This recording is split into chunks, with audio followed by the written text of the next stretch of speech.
Myself and a group of young black people met with a former governor of the state of Delaware named Jack Marque back in 2014 about how we would stop a Ferguson like situation from happening here in Wilmington, Delaware. This was before Jeremy McDole, the 28-year-old in a wheelchair, the handicapped man that was in a wheelchair. He was a wheel-bound man, he could not walk, was murdered by police officers. They shot him too many times. They didn't give him too much warning. They said that he had a gun. There's a video someone made with a cell phone. Wilmington police don't have body cameras. After this incident, they had a pilot program where they tested out cameras. They had cameras for a small amount of time. They didn't have them for too long.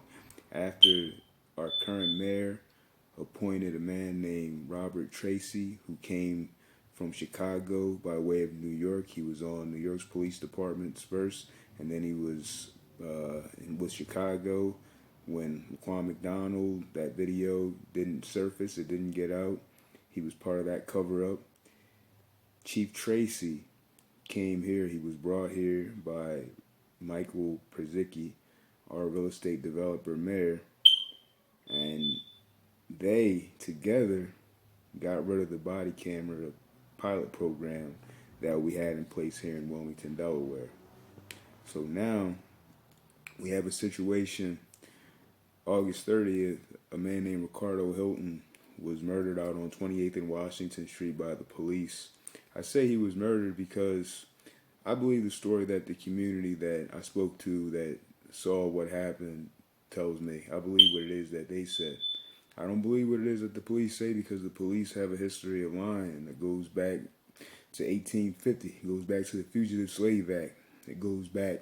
I don't trust them.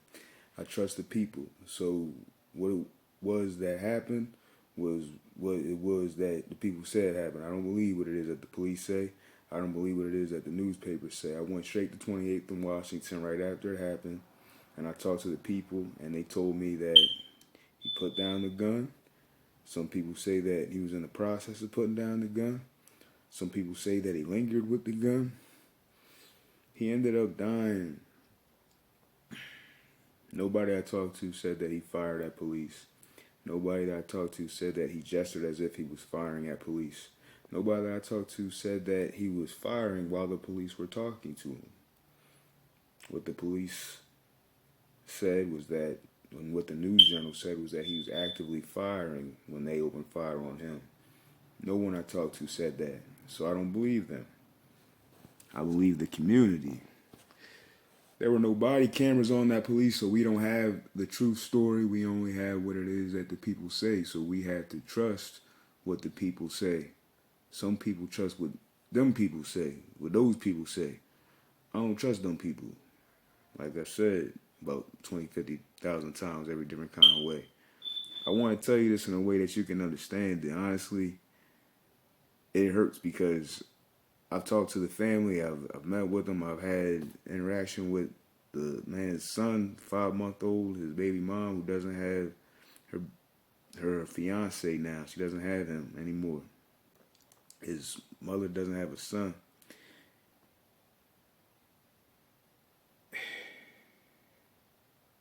So I think about my mom and our relationship. I think about how it would feel to her to not have me, through the ups and the downs, the struggles that we've had. I think about family, I think about love, I think about faith, I think about what it is that we have to do as good people of God, from God, because of God, even if you don't believe in God. Do it for the world, do it for people, do it for us, do it for the fact that this is a godless world, right? It's not real, right? God ain't real, right? So do something to be the change that you would like to see in the world. That was the name of the group that met with John, or I'm sorry, Governor Jack Markell. Now we got a new governor named Carney. Sweating, man. But we have an opportunity to get body cameras here and to change the future, to right future wrongs. We can't right that wrong. We can't right what happened to Jeremy McDole, Bam, the 28-year-old in the wheelchair that left her family, sisters, brothers, a mom, uncle, aunts. You know, I met his whole family too. The activists that came out to support him. We have an opportunity in Wilmington to change the future.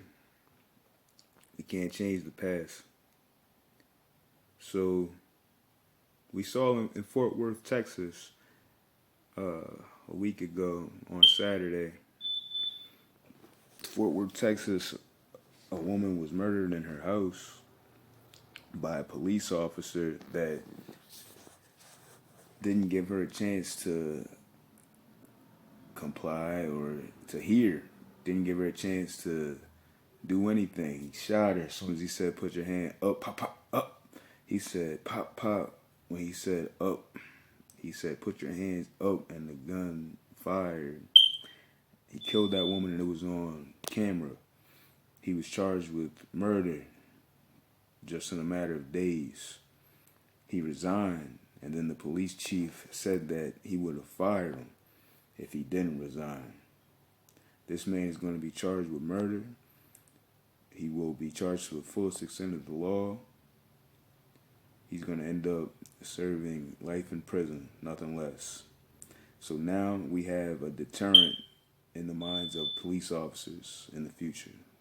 They will have a deterrent before they kill someone, before they fire, before they treat someone like they've always treated someone just because they was black and they was able to get away with it, because they won't be able to get away with it, because that man in Fort Worth, Texas didn't get away with it because he had a body camera on.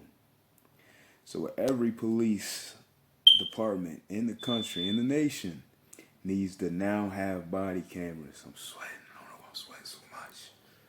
I gotta turn the air on, turn this fan on or something. But we need to make it hot for them. We need to have some kind of heat on these men that have been so cool under pressure, because I don't believe that they were threatened as many times as they say that they were threatened. I don't believe that they were as scared as they said that they was all the time. I do believe that we are something to be feared. I believe that our greatness is something to be feared. I believe that our beauty is something that should be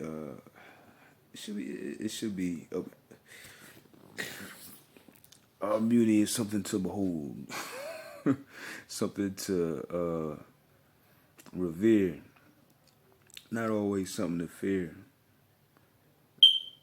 As a black man, we are weapons. We weapons of mass destruction.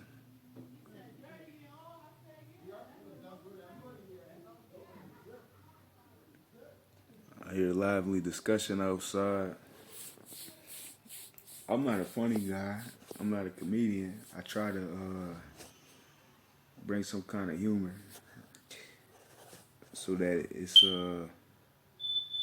this is something that will be followed and viewed, but it's not a laughing matter at all.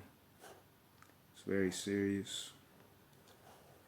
You know, especially since about 2014, when we had that meeting about how we were going to stop a Ferguson-like situation from happening here in Wilmington, Delaware. There have been so many people, black and brown, men, women, children, murdered at the hands of the police, with and without video, with and without body cameras, charged or not charged,